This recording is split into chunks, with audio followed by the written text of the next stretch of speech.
Hello and welcome to this OncLive peer exchange entitled Evolving Therapies in Chronic Lymphocytic Leukemia.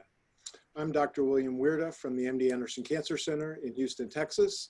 And joining me today for this discussions are my colleagues, Dr. John Allen, Assistant Professor from Weill Cornell Medical Center in New York City, Dr. John Burke, Associate Chair at U.S. Oncology Hematology Research Program, Rocky Mountain Cancer Centers in Denver, Colorado, and Mazar Shadman, Associate Professor from University of Washington, Fred Hutchinson Cancer Research Center in Seattle, Washington. Today, we're going to discuss a number of topics pertaining to first-line therapy for CLL, as well as second-line and therapies for relapsed and refractory CLL. We'll discuss the latest research in the field, including updates from the ASCO 2020 virtual meeting and the impact of recent clinical trials on making treatment decisions for your patients. So let's get started on the first topic. And we'll start sort of from the beginning, and that is initial diagnosis and initial workup for our patients. We've seen sort of a revolution in therapies, and we'll get into that. But let's start a little bit at the beginning and talk a little bit about the initial workup and what we're doing initially for patients in the watch and wait time. So maybe we'll start with you, Dr. Shadman. In terms of initial workup, what's your standard workup for patients, including the prognostic factor profiling, and how do you use this information? After making a diagnosis for a CLL patient, usually what happens between a physician and a patient is to talk about some of the prognostic markers that are relevant for CLL, and mainly we use them to decide on best treatment option.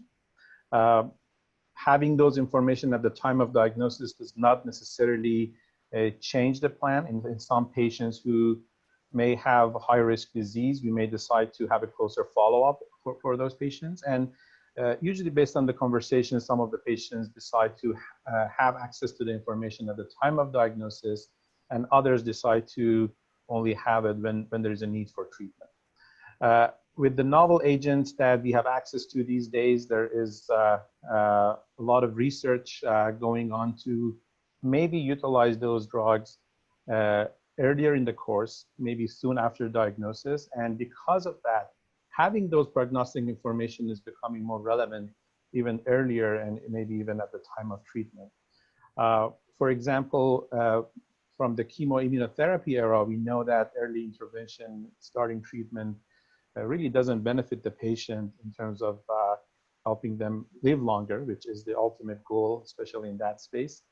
But in the past few years, we have been studying our novel agents in high-risk patients at the time of diagnosis. And unless we have the prognostic markers in hand, we would not be able to offer those trials to the patient. So in my practice, I have started having a more serious conversation about the importance of having those markers, and in patients who are defined as high risk, we may be able to offer them some treatments that are designed for high-risk patients earlier in the course of disease and before they meet the standard criteria for treatment. And what are you routinely checking? So we always start with the FISH and karyotype. That's the most important prognostic and predictive panel to have for a CLL patient.